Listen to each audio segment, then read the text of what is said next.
पाकिस्तान के हाथ से हमेशा के लिए चला गया है कश्मीर। चुनाव नतीजों को देखकर पाक के एक्सपर्ट क्यों चेतावनी दे रहे हैं, जानेंगे क्या है मामला। तो वहीं दूसरी तरफ 27 साल में पहली बार इतना गिरा है चाइना का शेयर मार्केट। जानेंगे चाइना के अंदर खलबली क्यों मची हुई है। जियोपॉलिटिक्स में बहुत कुछ चल रहा है, हमेशा की तरह जानने को मिलेगा बहुत कुछ। आइए जानते हैं इन खबरों को विस्तार से। पाकिस्तान के शीर्ष अर्थशास्त्री और संघीय राजस्व बोर्ड के अध्यक्ष रह चुके सैयद सब्बर जैदी का कहना है कि कश्मीर अब उनके देश से बहुत दूर हो चुका है। सब्बर जैदी ने कश्मीर में हुए विधानसभा के चुनाव उसके नतीजों पर यह टिप्पणी की है। जैदी का मानना है कि भले ही कश्मीर के लोगों ने नरेंद्र मोदी की पार्टी भाजपा को वोट नहीं दिया है, लेकिन पाकिस्तान के लिहाज से भी कोई अच्छी खबर नहीं है, क्योंकि कश्मीरियों ने नेशनल कॉन्फ्रेंस को चुना है जिसे शेख अब्दुल्ला ने बनाया था। सब्बर जैदी ने एक्स पर एक पोस्ट करते हुए लिखा कि पाकिस्तान ने कश्मीर हमेशा के लिए खो दिया है। कश्मीर चुनाव नतीजे दिखाते हैं कि कश्मीरियों ने बीजेपी के खिलाफ वोट दिया, लेकिन ये भी देखिए कि उन्होंने शेख अब्दुल्ला की बनाई पार्टी नेशनल कॉन्फ्रेंस को जमकर समर्थन दिया है। मेरे विचार से उन्होंने हिंदुत्व और पाकिस्तान के साथ विलय दोनों को अस्वीकार कर दिया है। हमने पाकिस्तान में अपने प्रदर्शन से कश्मीरियों को निराश कर दिया है। जम्मू कश्मीर की 90 सदस्यों वाली विधानसभा के लिए हुए चुनाव के नतीजे मंगलवार को घोषित किए गए हैं। चुनाव में नेशनल कॉन्फ्रेंस ने 90 में से 42 पर जीत दर्ज की है। वहीं उसकी सहयोगी कांग्रेस के खाते में 6 सीटें गई हैं।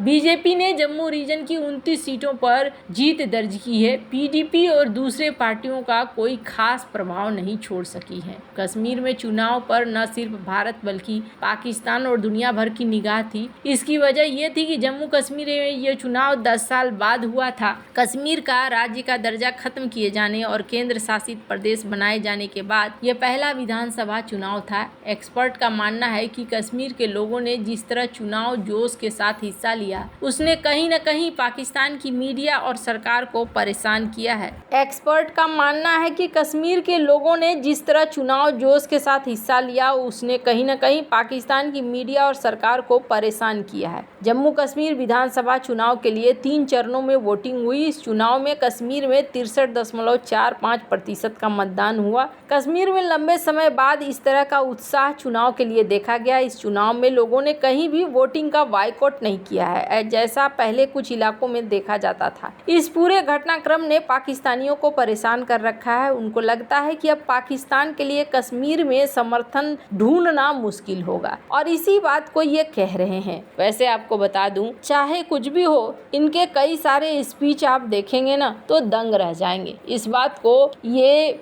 बड़े ही अलग अंदाज में कहते हुए आपको नजर आएंगे। कई बार एक इंटरव्यू में भी ये इस बात को कह चुके थे कि कश्मीर को लेकर रोना रो रहे हो, कश्मीर पे क्या कर लोगे बताओ तो? क्या टैंक लेके चले जाओगे अंदर? हमारे पास खाने के लिए खुद के नहीं है, क्या हम युद्ध लड़ेंगे? 3 बार तो युद्ध लड़ चुके। हाँ, यहाँ पर जाने से क्या मिलने वाला है? कुछ नहीं मिलने वाला है। हम यहाँ पर फेल हो चुके हैं। ये बात इन्होंने पहले भी कही है। बहुत साफ साफ ये बोलते हैं, भले इनका बोलना अच्छा ना लगता हो बहुत सारे लोगों का, लेकिन सच यही है कि इन्होंने बहुत ही ताकतवर अंदाज में अपनी बात को कई बार रखी है। कुछ एक वीडियो इनके देखेंगे आप तो जितना बढ़िया तरीके से ये बोलते हैं, गजब बोलते हैं और गजब तरीके से ये छा जाते हैं। खैर, स्क्रीन पे एक वीडियो देख सकते हैं आप। ख्वाहिश तो है, तो फिर बराबरी करने के पैसे हैं नहीं है ना?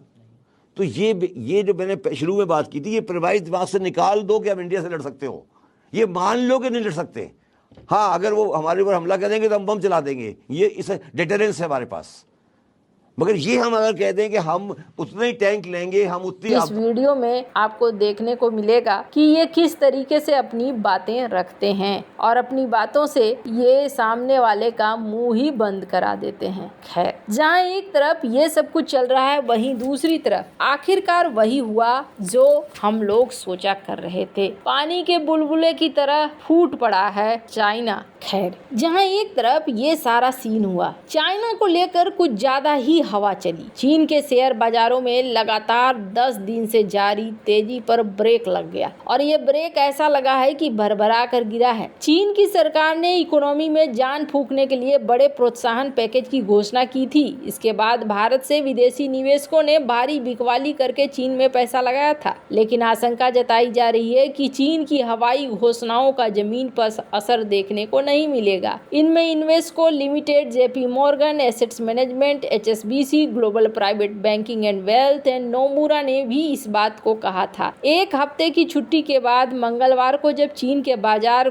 खुले तो उसमें काफी तेजी देखने को मिली। हालांकि हांगकांग के शेयर बाजार में गिरावट आई। सितंबर के अंत में चीनी शेयरों में तेजी आई क्योंकि वहां की सरकार ने आर्थिक, वित्तीय और बाजार समर्थन उपायों के बौछार से निवेशकों के विश्वास को फिर से मजबूत किया। Hang Seng China enterprise index में हांगकांग में लिस्टेड चीनी शेयर कम शामिल है। हाल में इसमें 35% तक की अधिक उछाल आई। इस बीच घरेलू शेयर बाजार में लगातार दूसरे दिन तेजी आई थी, लेकिन अब यहाँ पर गजब की गिरावट देखने को मिल रही है। अब यहाँ पर तेजी से गिरावट, एक ऐसी गिरावट देखने को मिल रही है जिसके बाद माना जा रहा है कि 27 साल में ये पहली बार ऐसा हुआ है जो इतना ज्यादा गिरा है। पिछले एक महीने से ये चर्चा थी कि चीन की सरकार बड़े वित्तीय पैकेज का ऐलान करेगी। इसके बाद कई ब्रोकरेज फर्मों ने ये अनुमान लगाया कि सरकार इकोनॉमी को सहारा देने के लिए कौन कौन से उपाय कर सकती है। दरअसल चीन की इकोनॉमी कोविड की महामारी के असर से उबारने की कोशिश कर रहा है। साथ ही चीन में रियल एस्टेट सेक्टर मुश्किल दौर से गुजर रहा है। ऐसे में निवेशकों को उम्मीद थी कि सरकार की तरफ से इकोनॉमी की ग्रोथ बढ़ाने के लिए बड़े ऐलान हो सकते हैं, लेकिन बड़े ऐलान नहीं होने का असर स्टॉक मार्केट्स पर पड़ा है। कई इकोनॉमिस्ट और ब्रोकरेज फर्मों का मानना है कि चीन की सरकार कई लाख करोड़ युआन के राहत पैकेज का ऐलान करेगी जो 2 साल के लिए होगा। इस उम्मीद में चीन और हांगकांग के स्टॉक मार्केट में उछाल देखने को मिला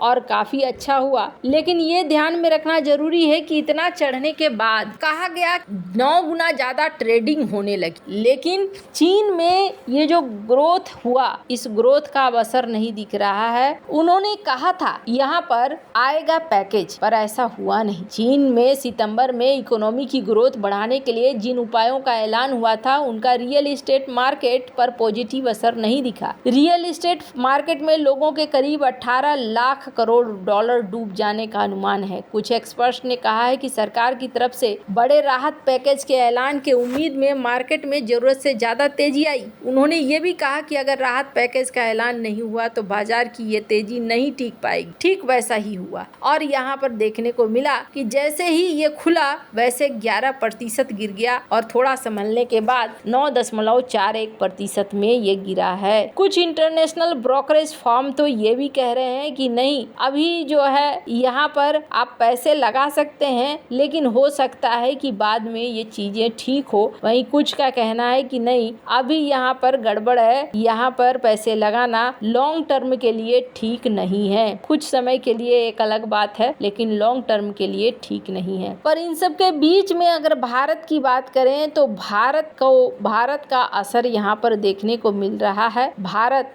अपनी इकोनॉमी को स्थिर बनाए हुए है। वहीं RBI ने कहा है कि आपको एक सरप्राइज भी देखने को मिलेगा कि भारत अपनी GDP ग्रोथ रेट को बरकरार रखता है, जो ये प्रतिष्ठित संस्थान है जो कह रहे हैं उससे कहीं बेहतर। वैसे आपको क्या लगता है इन सब मामले में, आप क्या राय है, कमेंट कर जरूर बताएं। जल्द मिलते हैं अगली वीडियो में नई खबर के साथ।